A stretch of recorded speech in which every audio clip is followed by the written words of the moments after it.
Astaghfirullah. Assalamualaikum warahmatullahi wabarakatuh. Alhamdulillah wassalatu wassalamu ala Rasulillah wa ala alihi wa sahbihi wa mawalah wa la hawla wa la quwwata illa billahi wa ba'du. Qala Allahu azza wa jalla ya ayyuhalladzina amanu taqullaha haqqa tuqatih wa la tamutunna illa wa antum muslimun. Wa qala sallallahu alaihi wasallam man salaka tariqan yaltamisu fihi ilma sahhalallahu bihi tariqan ilal jannah, amma ba'du.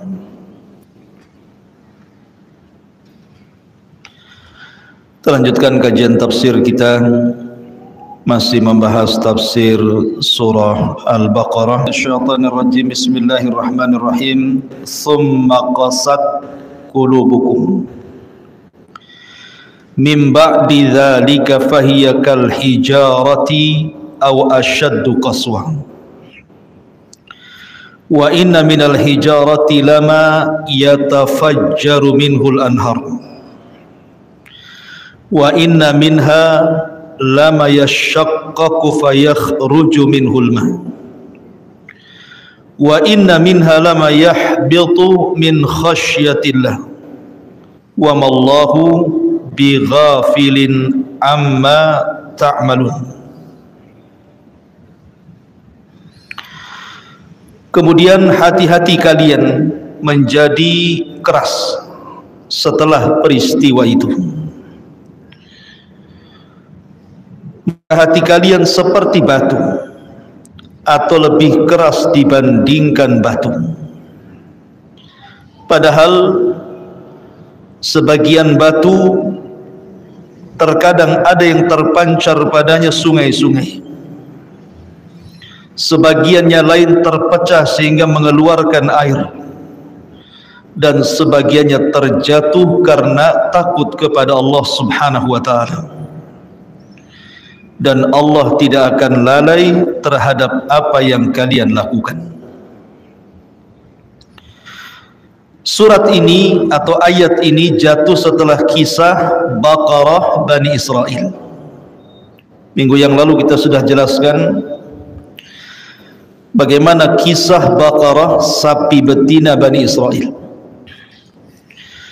di mana Allah Subhanahu wa ta'ala tampakkan kuasanya mampu menghidupkan setelah kematiannya, dan bagi Allah itu mudah.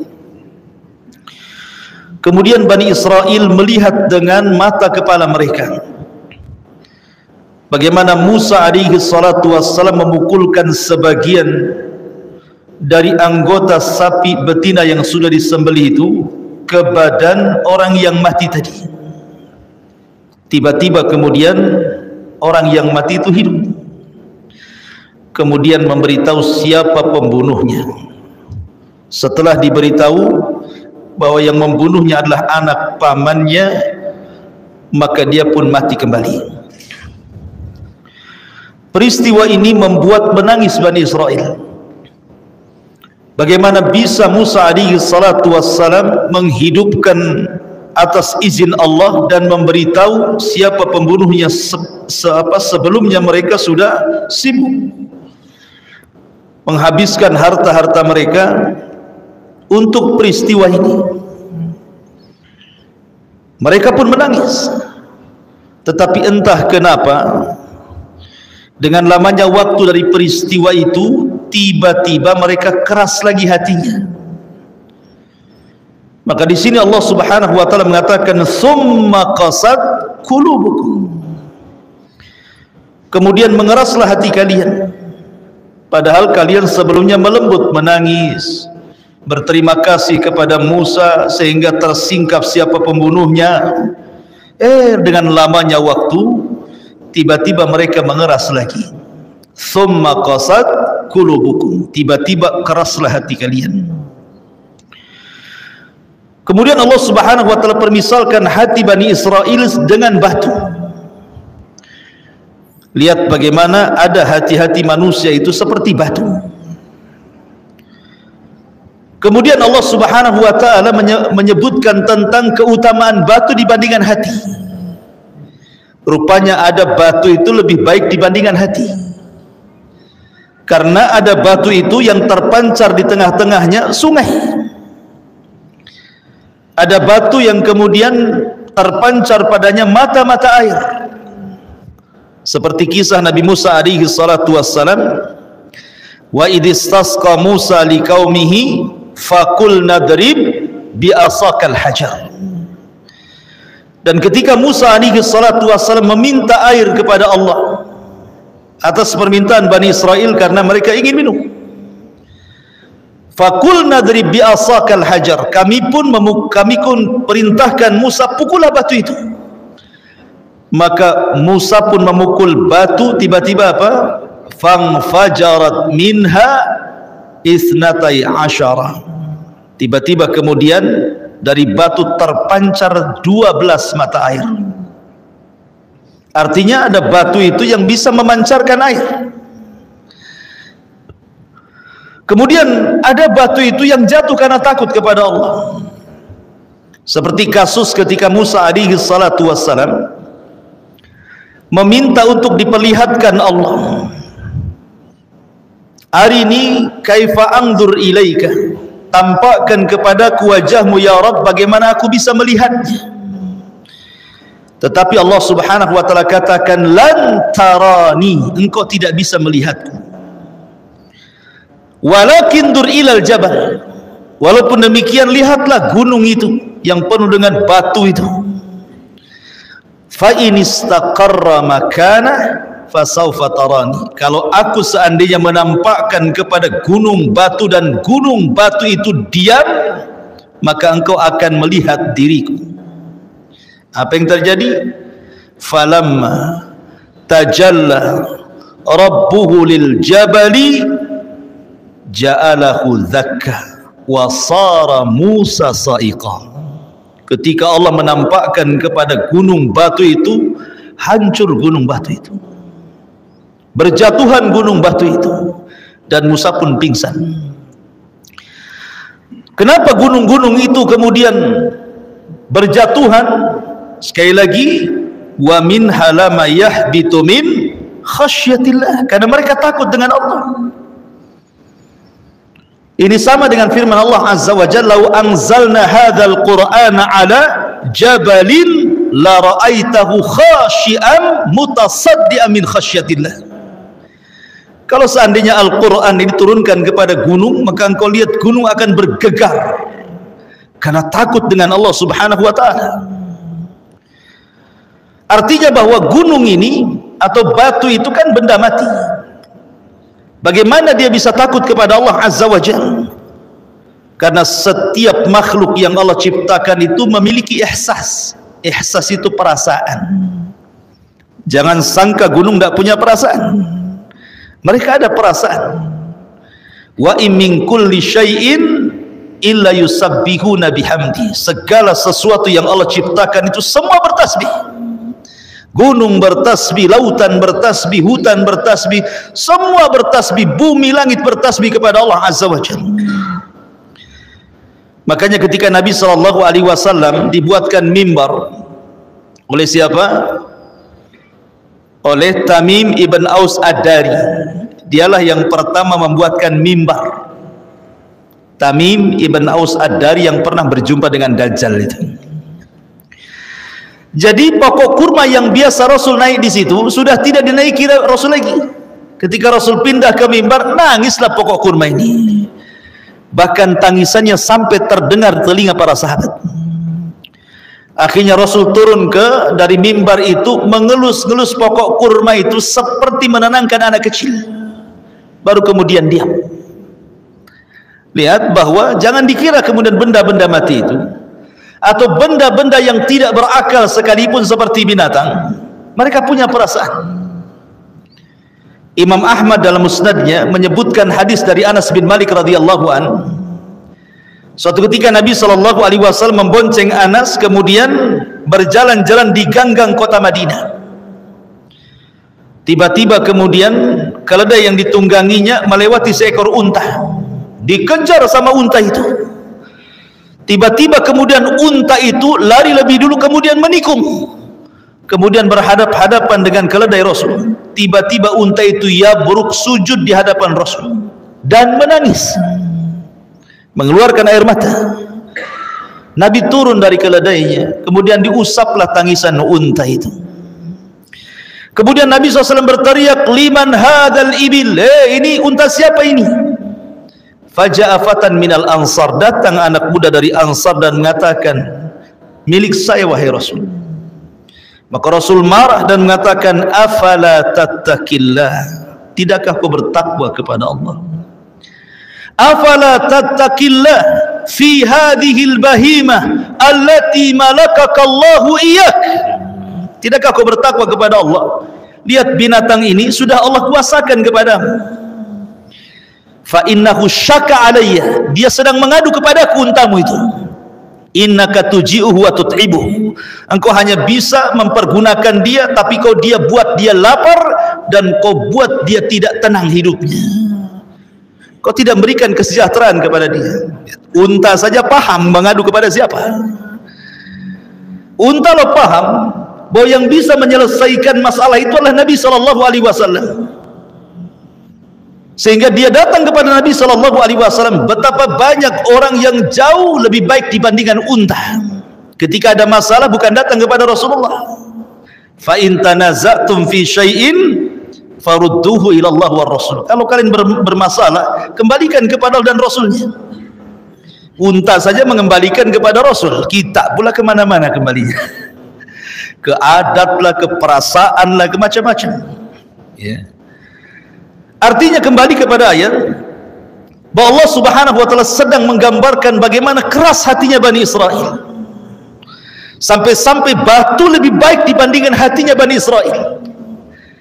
Ingat, Al-Quran ketika menjelaskan tentang hati Bani Israel bukan berarti berlaku kepada hati Bani Israel saja, tidak.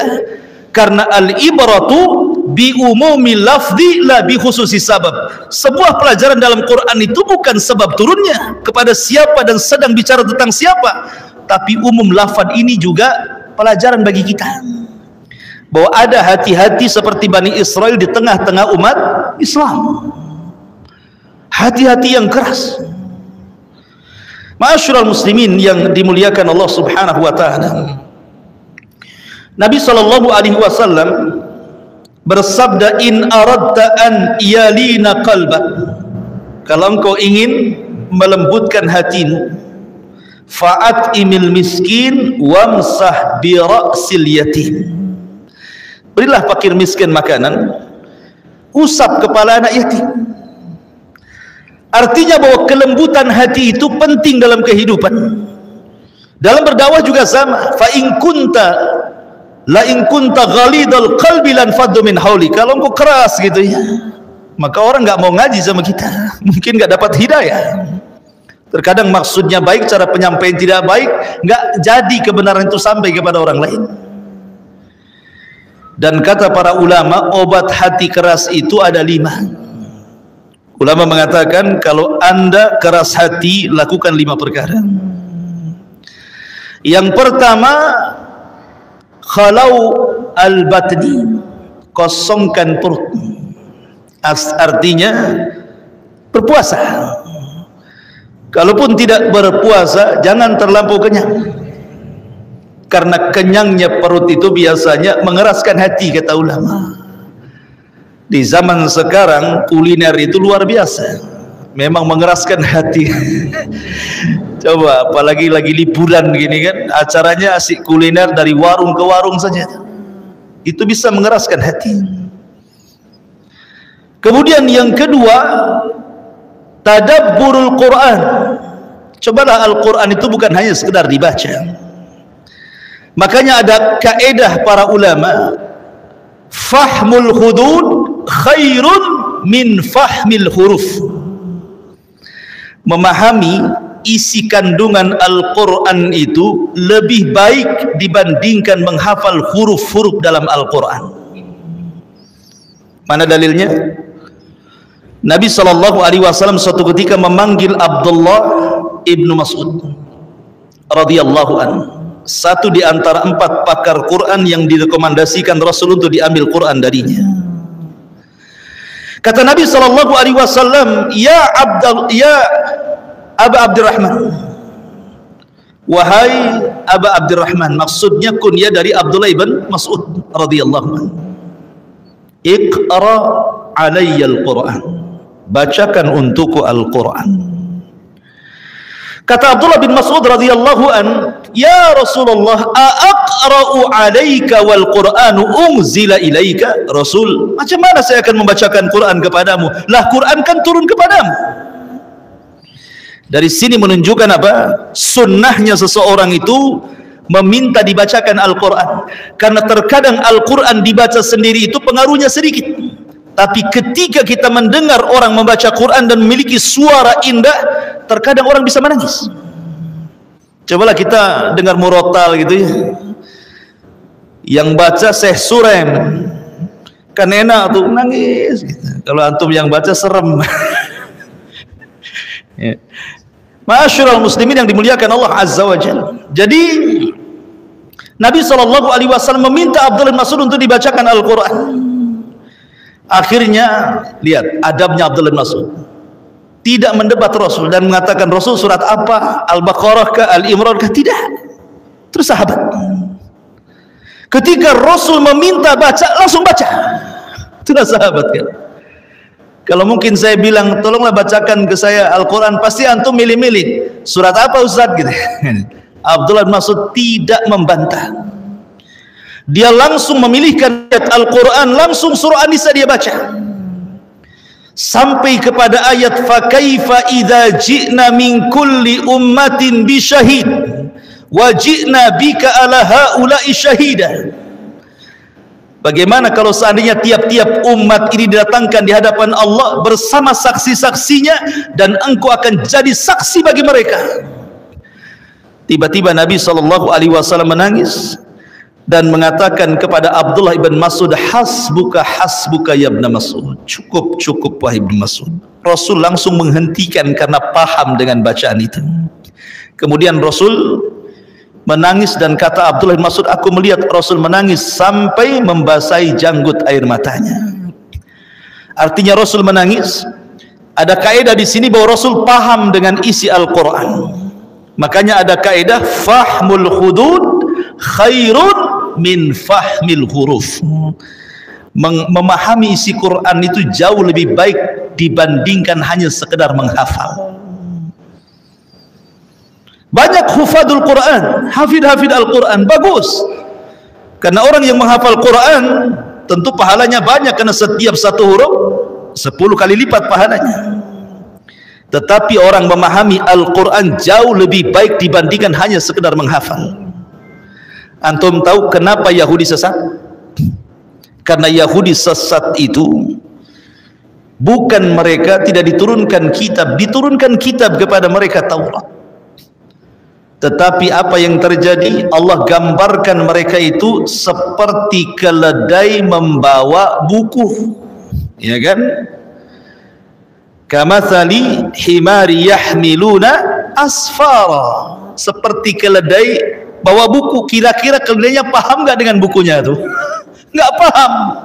Jadi Yahudi itu seperti keledai bawa buku, yang dibawanya nggak paham itu isinya apa tuh, karena mereka hanya fahmul huruf, hanya memahami lafaz-lafaznya saja tapi tidak paham isinya gitu ya. Makanya penting belajar tafsir itu. Jangan dianggap remeh belajar tafsir ini, karena kita sedang tadabbur Al-Quran. Tadabbur Al-Quran itu penting. Jadi kita tahu apa sih sebenarnya isinya Quran ini ya. Jadi tadabbur Quran itu bisa melembutkan hati. Kemudian kata para ulama yang ketiga, menghidupkan malam dengan qiyamul lail atau dengan ibadah. Ma'asyiral muslimin, saya mau tanya antum, Nabi SAW bangun paling telat itu jam berapa? Nabi SAW membatasi umat ini setelat-telatnya bangun bagi seorang mukmin itu jam berapa? Siapa yang tahu? Jawabannya di azan pertama. Itu seorang mukmin setelah telatnya bangun itu dalam Islam itu di adzan pertama salat subuh. Ya. Dari mana kita tahu bahwa seorang muslim, kata Nabi SAW, setelah telatnya bangun itu di adzan pertama? Karena ada hadis yang mengatakan apabila terdengar adzan pertama adzan Bilal dan adzan kedua adzan Abdullah ibn Umi Maktum, maka liyastarih qaimuhu wa yuqidu naimuhu. Hendaklah yang sholat malam istirahat, yang tidur bangun.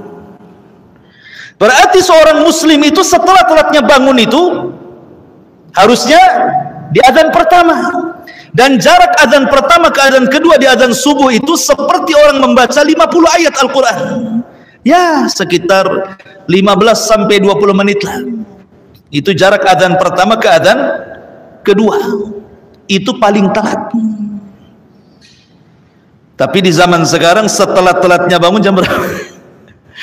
Subhanallah, ayam sudah bangun loh, kita belum bangun. Azan sudah tidur, kita pula melek tengah malam.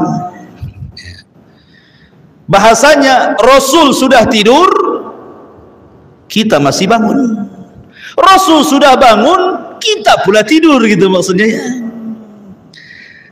Maknanya begini ikhwan, antum kalau bertanya jangan menanyakan jam berapa kamu tidur, jam berapa kamu bangun, tapi pertanyaannya jam berapa kamu tidur. Karena pertanyaan yang kedua menentukan pertanyaan yang pertama. Orang kalau tidurnya cepat pasti bangunnya cepat, kan gitu ya. Tapi kalau orang tidurnya lambat pasti bangunnya lambat. Dan Nabi SAW memberikan mukjizat tidur. Bayangkan tidurnya Rasul jadi mukjizat, ikhwan. Rasul itu bersabda tidak suka tidur setelah maghrib dan tidak suka bergadang setelah isya. Itu Nabi. Nabi melarang jangan tidur setelah maghrib, tapi jangan bergadang setelah isya. Artinya apa? Jangan bergadang setelah isya itu supaya apa? Supaya bisa bangun malam, kan gitu ya. Makanya Urwah bin Zubair itu kan keponakan Aisyah radhiyallahu anha, karena putra daripada Zubair bin Awam, dan Zubair bin Awam menikah dengan Asma bintu Abi Bakar, dan Asma saudari Aisyah radhiyallahu anha. Zubair ini bawa kawannya ke rumah Aisyah. Habis isya ngobrol, namanya anak muda, ngobrol. Aisyah datang dan mengatakan, "Ya Zubair, laisa hakadha ma fa'alun nabi." Bukan seperti itu yang dilakukan Nabi. Nabi tidak pernah ngobrol ba'da isya.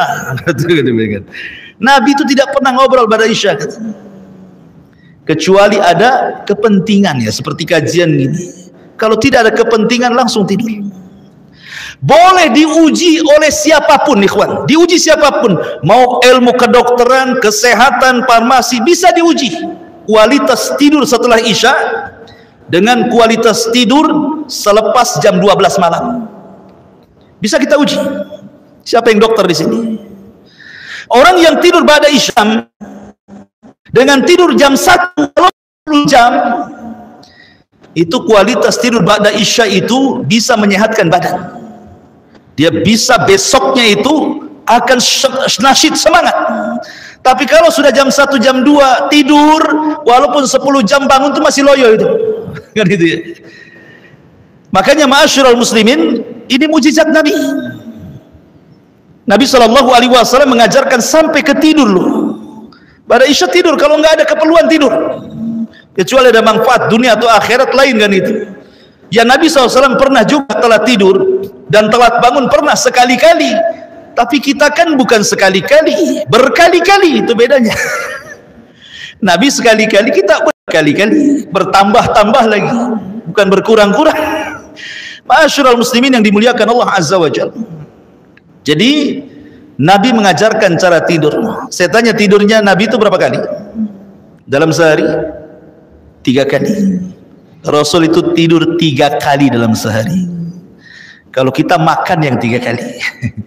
Rasul tidur 3 kali. Rasul itu tidak pernah berbicara soal makan. Maksudnya makan itu kapan saja tidak dilarang. Cuman caranya Rasul jelaskan. Caranya makan kanan, baca basmalah 3 jari, itu saja kan. Tetapi kalau tidur, Nabi SAW contohkan. Pertama, tidur ba'da isya sampai separuh malam atau 2/3 malam, sebagaimana disebutkan dalam surah Muzammil. Bisa separuh malam kemudian bangun, ataupun 2/3 malam kemudian 1/3 malam akhir bangun. Kemudian Rasul menghabiskan qiyamul lail dan membaca Al-Quran. Kemudian ketika azan pertama sebelum azan subuh, maka Rasul SAW istirahat. Disitulah Nabi SAW sekitar 15-20 menit Rasul tidur lagi. Ustaz, kalau saya ingin niru Nabi 15 menit 20 menit sebelum subuh saya tidur, bablas lah subuh saya, katanya. Iya, tidurnya gimana caranya? Nabi itu tidur bukan kayak antum terlentang begitu. Rasul tidur ke lambung kanan, kemudian dijadikan ininya bantal begini, miring ke lambung kanan. Karena kalau tidur miring ke lambung kanan tidak akan khusyuk tidurnya, pasti mudah terkejut, sehingga akan terbangunkan dengan suara azan. Kemudian yang ketiga, Nabi SAW tidur sebelum zuhur yang disebut dengan kailulah namanya. Tidur kailulah itu tidak lama, bisa 10 menit, bisa 15 menit paling lama. Tidur kailulah namanya. Dan ini keajaiban menurut ilmu kesehatan, bahkan yang meneliti ini orang barat.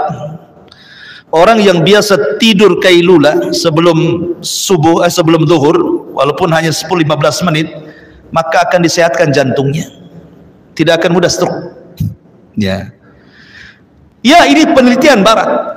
Tapi bagi kita, walaupun barat tidak meneliti, anggaplah tidak ada penelitian barat bahwa orang yang kailulah itu bisa menyehatkan jantung gitu ya. Tetap kita katakan bahwa tidur Nabi itu mukjizat. Pasti ada kesehatan di situ.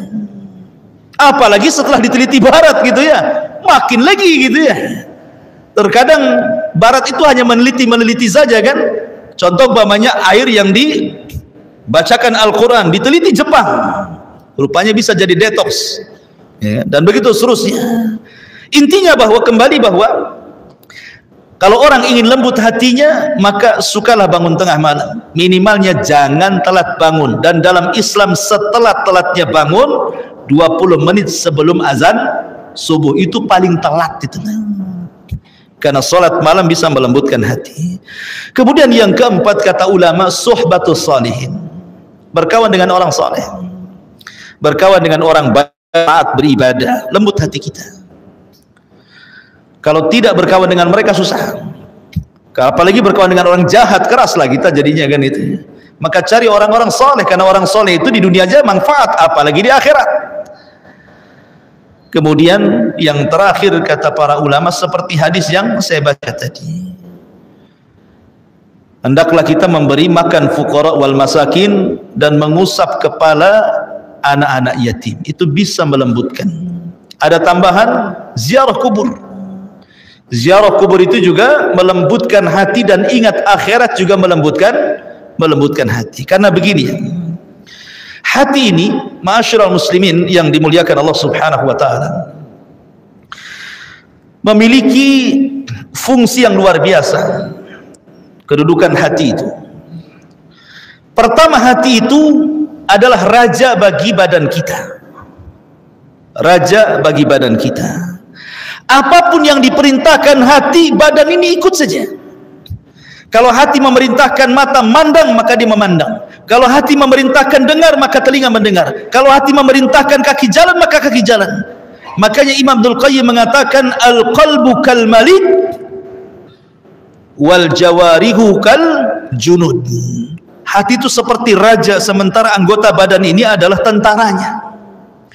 Makanya ketika kita membahas tentang ibadah puasa, lihat bagaimana Allah Subhanahu wa taala berfirman, ya ayyuhalladzina amanu kutiba alaikumus siyam kama kutiba alal ladzina min qablikum la'allakum tattaqun.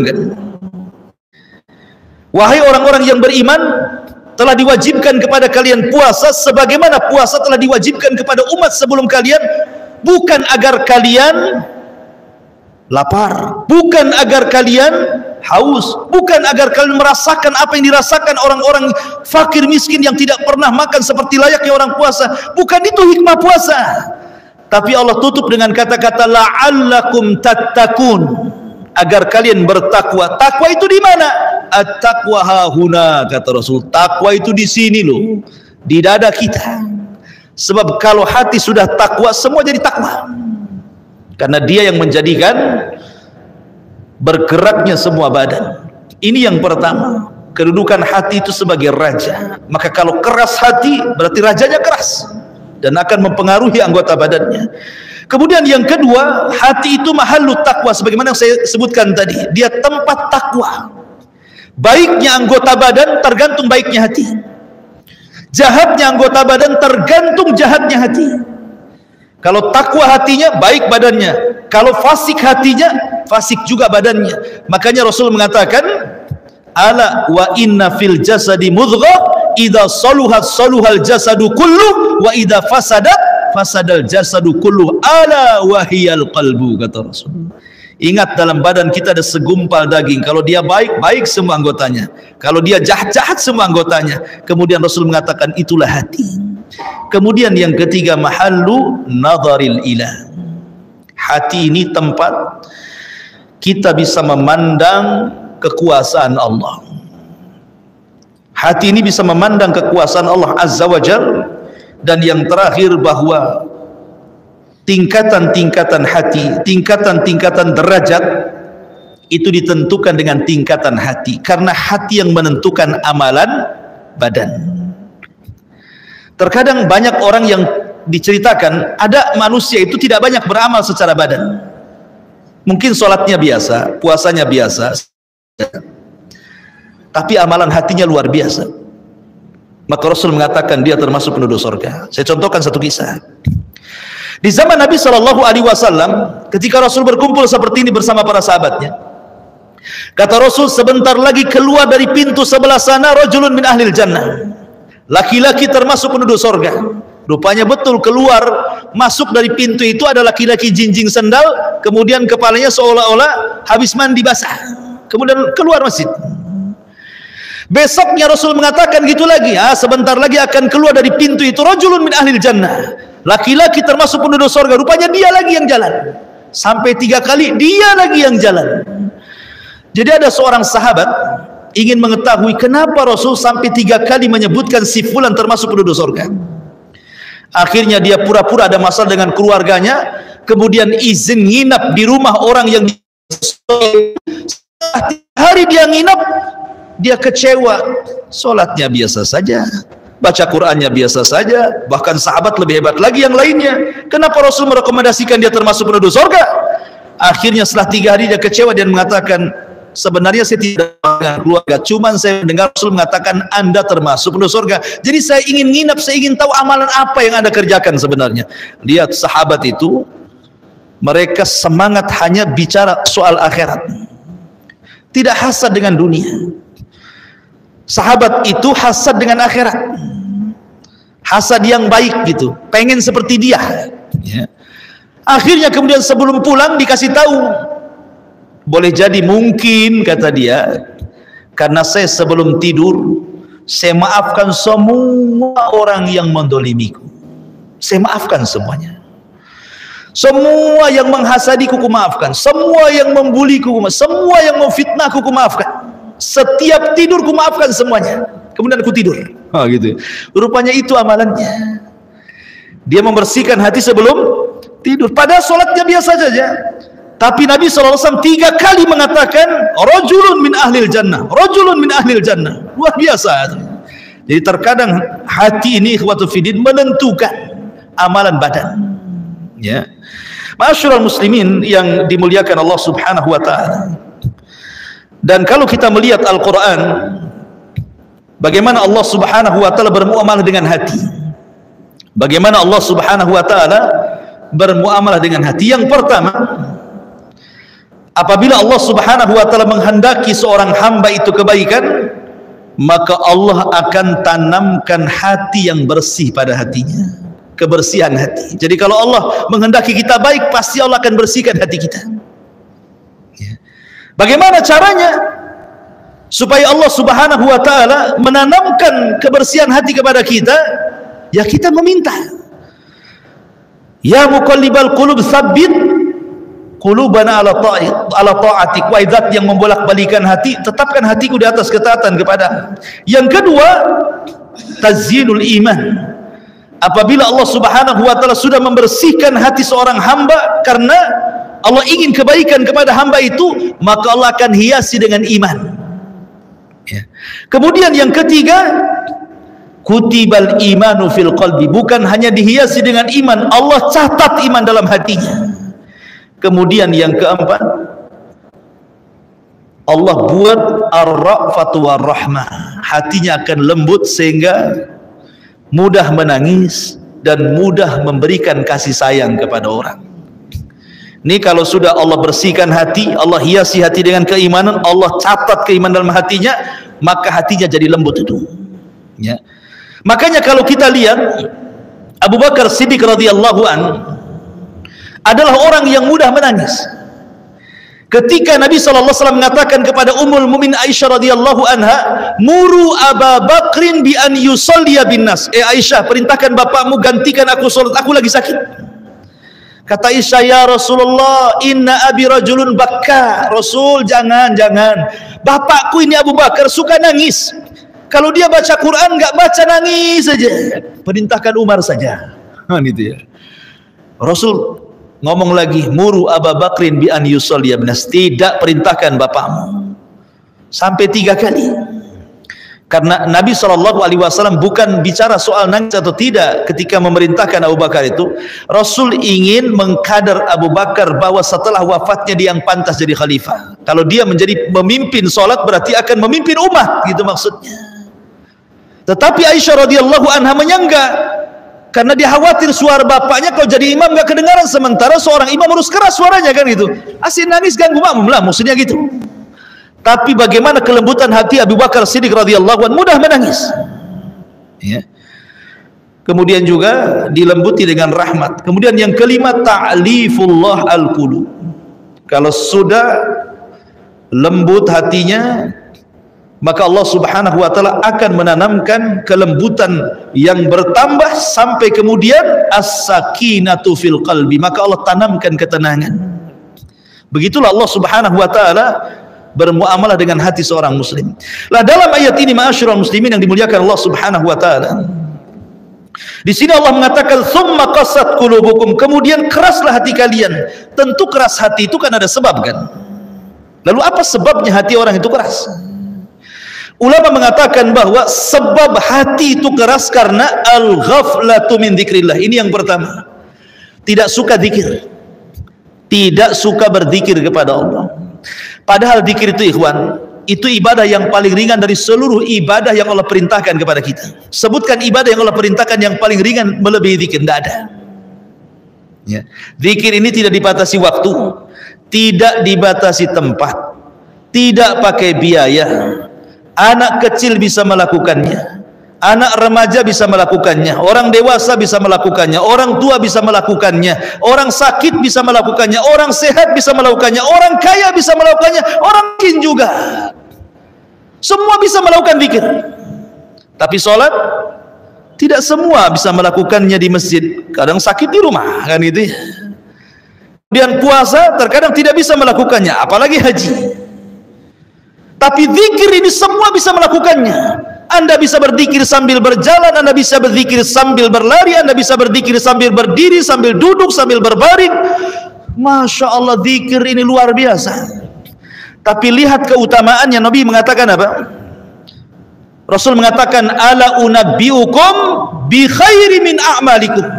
Maukah kutunjukkan kepada kalian sebaik-baik amal kalian? Wa azkakum inda malikikum, dan bisa membersihkan di hadapan Rabb kalian. Wa arfa'ukum fi darajatikum, bisa mengangkat derajat kalian. Wa khairun lakum min infaqiz zahabi wal waraq, lebih baik dibandingkan infak dengan emas dan perak. Wa khairun lakum minal jihad hatta talqau aduwakum fatadribu a'naqahum wa yadribu a'naqakum. sampai lebih baik dibandingkan jihad kau berjumpa dengan musuh, kau bunuh musuh atau kau dibunuh musuh. Wah, ini 5 perkara loh ya. Lebih sebaik-baik amal, bisa membersihkan jiwa, mengangkat derajat, lebih baik dibandingkan infak dari emas dan perak, bahkan lebih baik dibandingkan jihad. Amal apa coba ini? Bisa menandingi 5 amalan besar. Kata Nabi SAW ketika ditanya, apa itu wahai Rasul? Kata sahabat, kata Nabi SAW, zikrullah, berzikir kalian kepada Allah. Berzikir. Antum dari rumah ke sini kan bisa saja subhanallah walhamdulillah wa la ilaha illallah akbar, Allahu akbar, Allahu akbar, subhanallah subhanallah, tidak mesti habis salat ya, dan tanpa dibatasi hitungan. Nabi SAW mengatakan, kalimatani khafifatani ala lisani thaqilatani fil mizani habibatani ala rahman subhanallah wa bihamdihi subhanallahil azim, kan? 2 kalimat ringan di lisan, dicintai Ar-Rahman, berat dalam timbangan, subhanallah wa bihamdihi subhanallahil azim. Anda pulang dari sini bisa 100 kali berat timbangan kita, kan itu ya. Tapi orang yang jarang berzikir, keras hatinya ya. Ini yang pertama. Sebab yang kedua, kata para ulama, kathratuz dzunub wal ma'asi, banyak maksiat, banyak melakukan dosa, ini bisa mengeraskan hati. Karena Allah Subhanahu wa taala mengatakan, "Wa man a'rada an dzikri fa innalahu ma'isyatan dzanka wa nahsyuruhu yaumal qiyamati a'ma." Siapa yang berpaling dari peringatanku, kusuruh kalian tidak melakukannya, kularang kalian malah melakukannya. Siapa yang berpaling dari peringatanku, maka kami akan sempitkan hatinya. Hatinya orang maksiat itu susah. Makanya ada seorang syekh bercerita, ada orang itu kaya sekali, punya perusahaan luar biasa. Kalau masalah dunia jangan ditanya, cukup 7 turunan tuh kekayaannya, tapi hidupnya tidak pernah tenang. Nggak tahu, pokoknya tidak tenang saja hidupnya itu. Di kantor tidak tenang, di rumah tidak tenang, banyak masalah. Padahal dari kekayaan harusnya, kalau memang itu yang dicari kebahagiaan dari kekayaan, harusnya dia bahagialah. Dia tidak bahagia. Datang kepada seorang syekh menceritakan kehidupannya, saya ini sudah cukup harta, sudah ada istri, sudah ada anak gitu, tapi saya tidak pernah bahagia ya syekh. Kata syekh mengatakan, kamu sholat? Dia mengatakan, demi Allah, mundu isyrina sanah lam usalli, sejak 20 tahun yang silam sampai sekarang saya tidak pernah sholat. Kata syekh, itu yang menjadikan kau tidak bahagia. Sholat kamu ya. Akhirnya kemudian setelah dia mengikuti fatwa syekh ini, tidak kurang 10 hari dia sholat wajib, dia tambah dengan sholat sunnah. Tiba-tiba dia datang kepada syekh, demi Allah syekh, sejak 20 tahun aku meninggalkan sholat, baru hari ini aku merasakan kesenangan hati, ketenangan hati. Kenapa? Karena meninggalkan sholat maksiat. Bahkan meninggalkan wajib itu lebih bahaya dosanya dibandingkan langsung seseorang melakukan keharaman. Jadi orang yang meninggalkan sholat lebih besar dosanya dibandingkan, karena kaidahnya tarkul wajib asyad min irtikabil muharramat. Meninggalkan yang wajib lebih besar dosanya dibandingkan melakukan yang diharamkan. Karena meninggalkan wajib bisa kafir, tapi melakukan yang diharamkan belum tentu kafir. Orang meninggalkan sholat bisa kafir, tapi orang berzina selama dia tidak menghalalkan zina tidak kafir ya. Makanya ikhwatu fillah muliakan Allah azza wa jalla, yang kedua, seseorang terlampau banyak maksiat, keras hatinya. Kemudian yang ketiga, kata ulama, al-insyighalu bid dunya, ketika dia sibuk dengan urusan dunia. Ini keras hatinya nih. Kenapa demikian? Karena kalau orang sudah mengejar dunia itu jama'a amalan wa addadah yahsabu anna malahu akhladah, kan itu.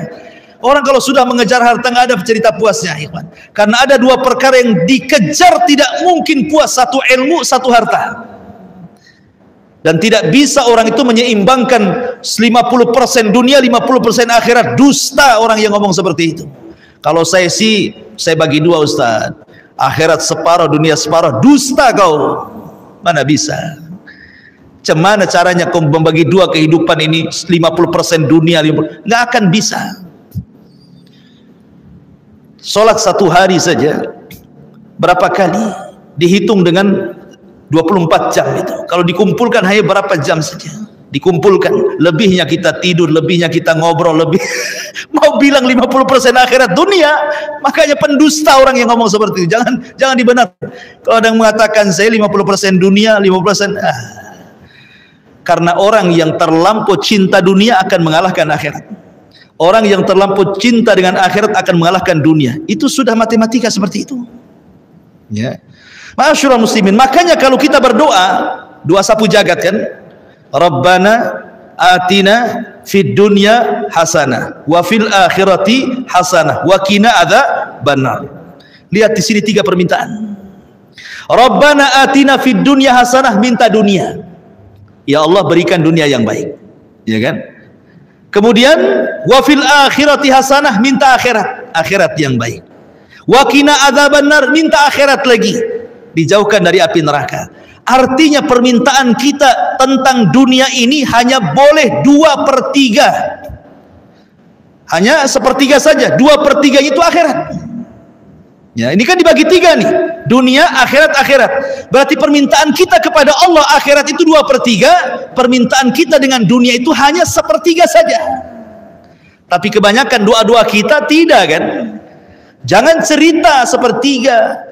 2/3, kalau bisa semua dunia kan gitu ya. Kenapa? Karena akhirat itu tidak nampak, gaib. Orang kalau seandainya di hadapan kita, kau mau milih sorga atau ini uang 1 triliun, kira-kira antum milih mana? Nampak nih 1 triliun, sorga tak nampak, cerita Ustadz katanya. Pasti dia milih yang nampak kan? Ya, karena orang itu suka yang nampak, nggak suka yang nggak nampak masalahnya. Sorga ini nggak nampak, makanya kayak cerita dongeng jadinya. Betul tak saya masuk sorga kan? Bagus yang jelas-jelas ini aja yang 1 triliun. Ya. Ma'asyiral muslimin yang dimuliakan Allah Azza wa Jalla. Jadi kalau orang sudah sibukkan dengan dunia pasti akan keras hati. Termasuk juga kasratul jidal wa at-ta'assubu birra'i wattiba'il hawa. Kata ulama, jangan terlampau banyak berdebat, jangan terlampau ta'assub. Ta'assub itu fanatik itu hanya boleh 2. Kalau perorangan kepada Nabi, kalau kepada kelompok kepada sahabat. Selebihnya kita tidak boleh fanatik kepada ustadz, kepada kiai, kepada ajengan, kepada ormas ini, ormas itu, tidak boleh. Hanya 2 boleh kita fanatik. Kalau itu urusan individu, berarti Rasul, saya fanatik dengan Nabi. Kalau itu urusan orang ramai, bukan ormas, bukan yayasan, bukan golongan, tapi sahabat Nabi. Karena kesepakatan sahabat Nabi menjadi hujah yang disebut dengan ijma' namanya. Ada Quran, ada sunnah, ada ijma'. Nah, boleh kita fanatik. Fanatik dengan siapa? Dengan Nabi. Kalau ormas dengan sahabat. Ustaz, sahabat banyak ormas, enggak. Maksudnya maksud keramaian. Ya, karena di tangan mereka kebenaran. Kemudian juga yang meraskan hati yang terakhir adalah kathratu mukhalatatin nas fi ghairi maslahatin. Orang terlampau banyak berkawan tapi tidak ada maslahatnya. Kita ini kalau berkawan boleh, tapi kalau nggak ada maslahat akhirat nggak usah berkawan lah. Pilih-pilih kawan itu, mana yang menguntungkan akhirat, mana yang tidak, mana yang merugikan, mana yang menguntungkan. Harus pandai kita, karena agama kita itu digadaikan kepada agama kawannya, dan itu bisa mengeraskan hati. Ini di antara sebab-sebab keras hati yang disebutkan para ulama. Lah di sini Allah Subhanahu wa taala menyebutkan tentang kerasnya hati Bani Israel. Bani Israel seperti itu. Ma'asyiral muslimin, saya gambarkan bagaimana keras hatinya Bani Israel ya, sedikit sebelum saya tutup. Jadi Bani Israel ini saking kerasnya hati itu, ketika Yusha ibn Nun, ketika Musa sudah meninggal, Harun sudah meninggal, maka generasi baru dipimpin Yusha ibn Nun penggantinya. Ketika itu mereka masih berada di negeri linglung, di tanah linglung, mereka nggak bisa keluar 40 tahun dari situ, karena mereka tidak mau membebaskan Baitul Maqdis karena harus melawan orang-orang Kananium. Tapi sekarang generasi berbeda lagi. Ini generasi-generasi hebat, pejuang, pemberani. Generasi-generasi pengusus sudah nggak ada lagi. Akhirnya mereka siap perang dipimpin Yusha ibn Nun melawan orang-orang Kananiun, merebut Ariha dan masuk ke Baitul Maqdis. Akhirnya betul-betul perang itu terjadi, jihad terjadi. Ketika itu jihad dimulai daripada hari Jumat. Ketika matahari mau tenggelam, perang belum dimenangkan. Besoknya hari Sabtu, ingat hari Sabtu sakral bagi Bani Israel, tidak boleh ada perang. Maka Yusha ibn Nun berdoa kepada Allah agar matahari jangan ditenggelamkan dulu. Kemudian Yusha mengatakan kepada matahari, ya Syams, innaki ma'murah wa ana ma'mur. Kau diperintah Allah, aku juga diperintah Allah. Tolong jangan tenggelam dulu. Berhenti matahari itu, tidak tenggelam, ya. Dan ini mukjizatnya Nabi Yusha ibn bisa menghentikan matahari, kata Nabi. Satu-satunya orang yang bisa menghentikan matahari karena izin Allah adalah Yusha ibn Nun, yang dulunya adalah pembantu Nabi Musa alaihi salatu wassalam, menemani dia berjumpa dengan Khidir alaihi salatu wassalam. Ada yang mengatakan dia masih kerabatnya. Kemudian setelah Musa meninggal, Musa berwasiat kepada Yusha ibn Nun untuk meneruskan perjuangannya. Berhasillah mereka menaklukkan Ariha. Setelah Ariha kalah, matahari tenggelam. Tinggal mereka masuk ke Baitul Maqdis karena sudah menangkan. Syaratnya sebagai bentuk syukur. Kita sudah puluhan tahun menunggu kemenangan ini, kata Yusha ibn. Sekarang Allah berikan nikmat yang besar. Kita sudah 40 tahun di negeri linglung, makan susah, minum susah, panas, terik, macam-macam. Sekarang sudah dibukakan nikmat itu di depan kita, Baitul Maqdis. Kita bisa makan apa saja, minum apa saja, macam-macam nikmat di situ. Syaratnya dua. Yusha ibn Nun meminta syarat sebagai bentuk imbalan syukur kalian. Pertama, sujud kalian sebagai bentuk syukur. Makanya dalam Islam ada namanya sujud syukur. Dari segi perbuatan, sujud. Yang kedua, jangan lupa mengatakan hittah. Hittah itu artinya hutta anna khatayana. Ya Allah, ampuni dosa-dosaku. Cukup kau mengatakan seperti itu, satu saja mengatakan, ya Allah ampun dosaku, semua apa yang kalian lakukan dari perbuatan dosa Allah hapuskan. Kan enak tuh. Cukup mengatakan hittah, ya Allah ampun dosaku, maka semua dosanya akan diampuni. Kan enak itu kan. Cuma ngomong gitu saja, semua dosanya diampuni. Tapi karena Bani Israel keras hatinya, bukannya mereka ketika mendapatkan kemenangan itu sujud, malah mereka kemudian membungkuk, kemudian membelakangi Baitul Maqdis. Bukan jalan mundur, ke belakang. Bukannya disuruh membaca hittah, malah diganti hittah menjadi hintoh, pakai nun. Hintoh itu artinya hintoh. Bur itu artinya ya basmatin itu begitu ya. Kayak gandum. Disuruh minta ampun malah minta makan. Kan kurang ajar kata. Disuruh minta ampun malah minta makan. Itulah Bani Israel kerasnya.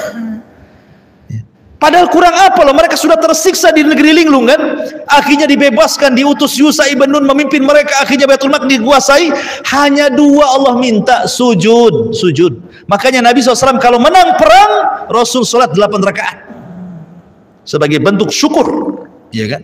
Kalau menang perang langsung Rasul sholat 8 rakaat. Dan itu juga dilakukan oleh sahabatnya Amr bin As ketika menaklukkan Persia. Tetapi mereka suruh sujud aja tidak mau. Suruh membaca hinto malah hinto. Suruh mengatakan ya Allah ampuni dosaku, mana makanannya katanya. Keras hatinya Bani Israel. Makanya Allah mengatakan summa qasat qulubukum. Bahkan kalian ini seperti batu hatinya. Padahal batu terkadang masih lebih baik dibandingkan hati kalian. Karena dari batu masih terpancar sungai, masih terpancar air, masih bisa jatuh karena takut kepada Allah. Hati kalian tidak di tiga-tiganya. Itu gambaran daripada kekerasan Bani Israel. Wallahu alam. Ini yang bisa sampaikan. Taib sebelum saya tutup, silakan kalau ada yang mau bertanya.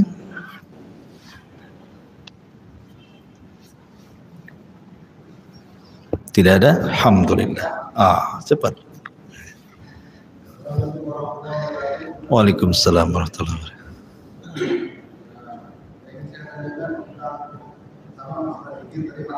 Ya.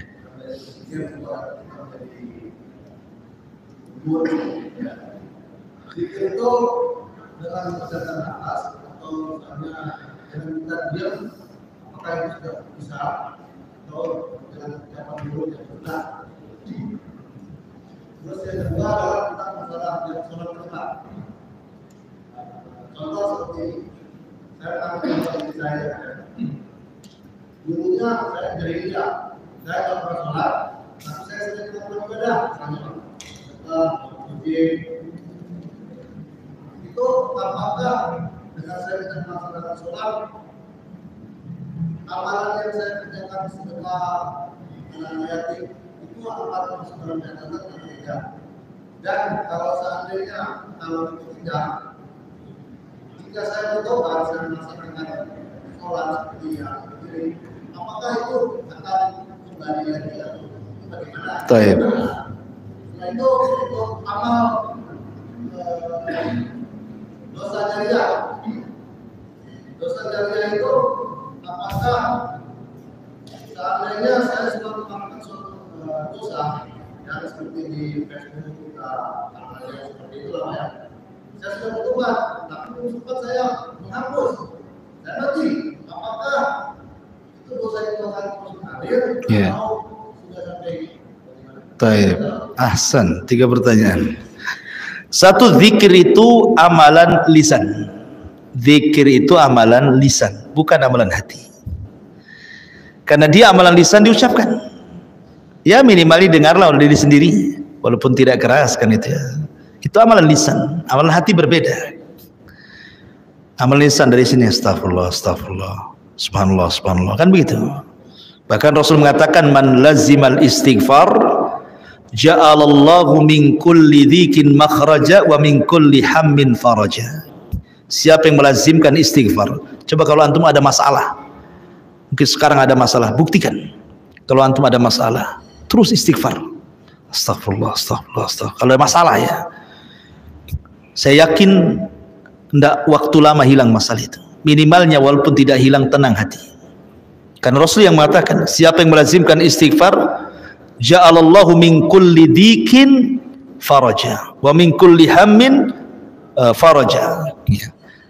Kalau kita sempit Allah lapangkan, kalau kita lagi gundah gulana Allah senangkan. Jadi perbanyak zikir.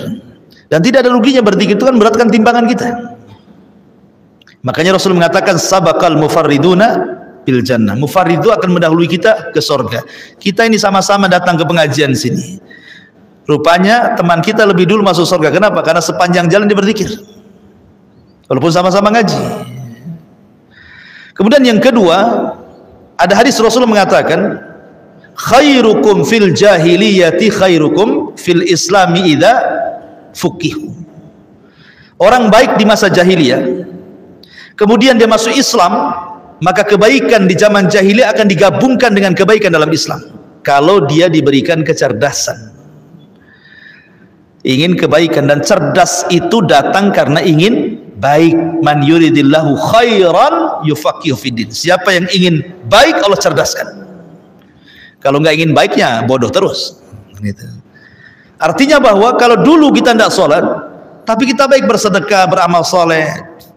Sholat ini yang menentukan amalan loh ya. Idza shaluha sholatu shaluha sairu amali. Kalau sholatnya baik, semua amal dianggap baik. Kalau sholatnya buruk, maka semua amal dianggap buruk. Selama anda tidak sholat, kalaupun anda haji, puasa, bersedekah, silaturahim, belum dianggap baik. Masih digantung amalannya. Tapi kalau sudah bertobat, hijrah, kemudian sholat, amalan itu akan digabungkan. Akan digabungkan semuanya. Ya. Dan tobat itu menghapus semua dosa, tapi mengembalikan amalan. Itulah adilnya Allah di situ. Ya kan? Kemudian yang ketiga tentang dosa jariyah. Kalau anda sudah betul-betul bertobat kepada Allah Azza wa Jalla, amal itu tetap dicatat. Tidak ada amal yang tidak dicatat. Ma yalfidu min qaulin illa ladaihi raqibun atid. Semua dicatat. Ya. Karena begini, catatan itu ada yang sifatnya dicatat dihisab, ada yang dicatat tidak dihisab.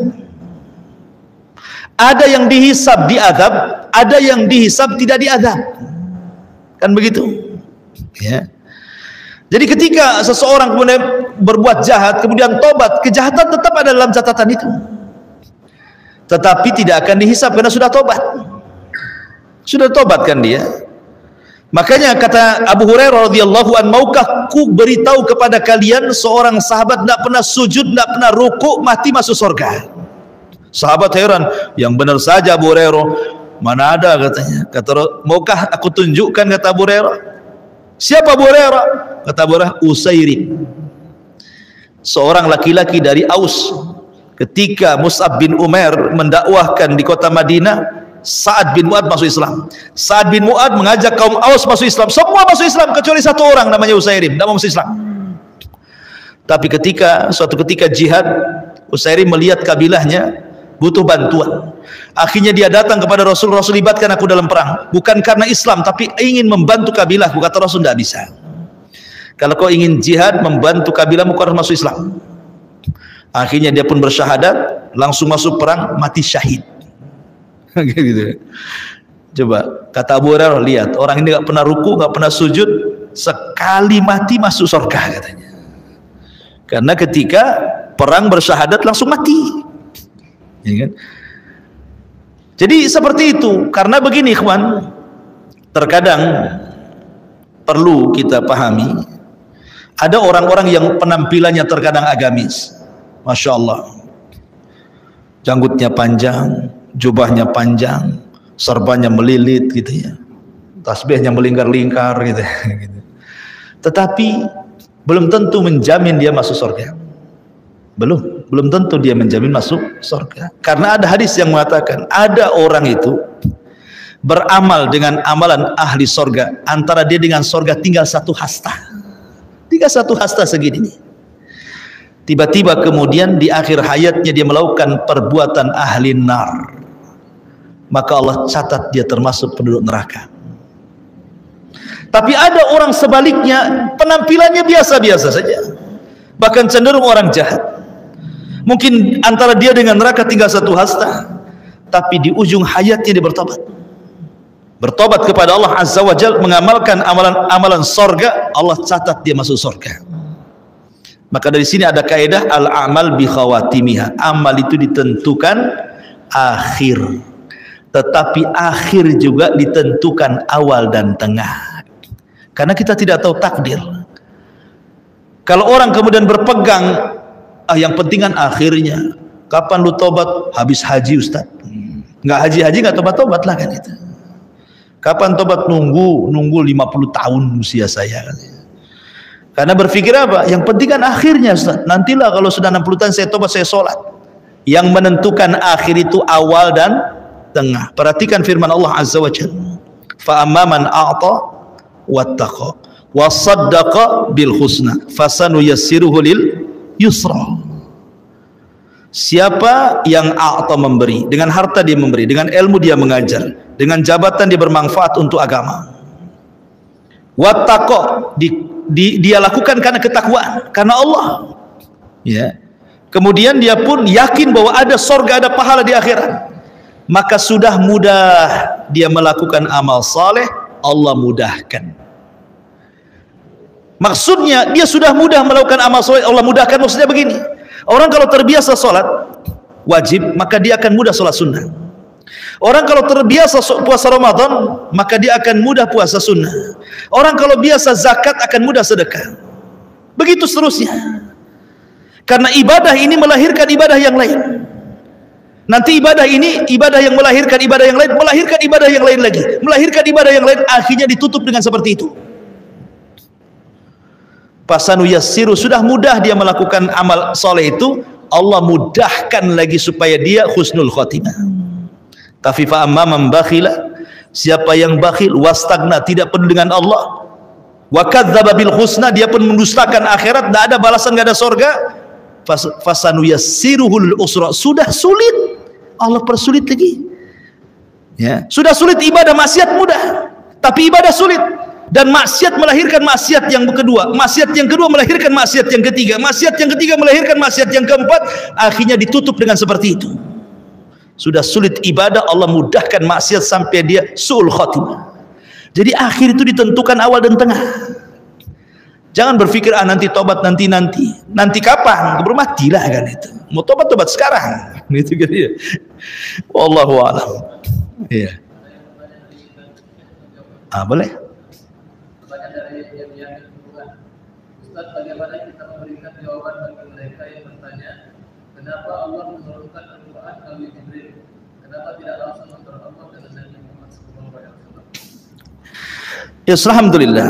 Kenapa Allah Subhanahu wa taala harus menurunkan Al-Quran lewat malaikat Jibril? Ingat bahwa wahyu turun itu tidak semua lewat Jibril. Wahyu turun itu tidak semua lewat Jibril. Terkadang Allah langsung dengan Rasul. Contohnya peristiwa Isra Mi'raj, nggak ada Jibrilan di situ. Mana ada Jibril Isra Mi'raj itu? Jibril hanya naikkan saja. Habis di Sidratil Muntaha, Jibril nggak ikut. Kemudian berjumpa dengan Allah Azza wa Jalla, perintahkan salat, itu wahyu. Tak ada Jibril di sini. Jadi ini thariqah wahyu namanya. Terkadang Nabi SAW langsung berdialog dengan Allah seperti ketika perintah salat. Tidak ada di antara dia dengan Allah penerjemah. Langsung pis-to-pis. Terkadang lewat Jibril. Terkadang Allah Subhanahu wa Ta'ala masukkan dalam hatinya. Ya, terkadang Rasul bergetar, terkadang keluar keringat walaupun di musim dingin. Itu thariqah wahyu namanya. Ya. Jadi tidak mesti lewat Jibril, ada cara-cara wahyu yang Allah Subhanahu wa Ta'ala turunkan. Tetapi ketika Allah Subhanahu kalau bertanya kenapa mesti lewat Jibril, la tas'al amman yaf'al wa hum yus'alun. Allah yang menjawab. Jangan kau tanya perbuatan Allah. Allah yang akan tanya perbuatan kalian. Ini kan tanya perbuatan Allah. Kenapa Allah? Kok tanya pula Allah, ditanya pula kan itu. Jangan kau tanya perbuatan Allah. Allah yang tanya perbuatan kamu. Ya suka-suka Allah mau lewat Jibril, mau lewat siapa kan itu. Sibuk kali kalian.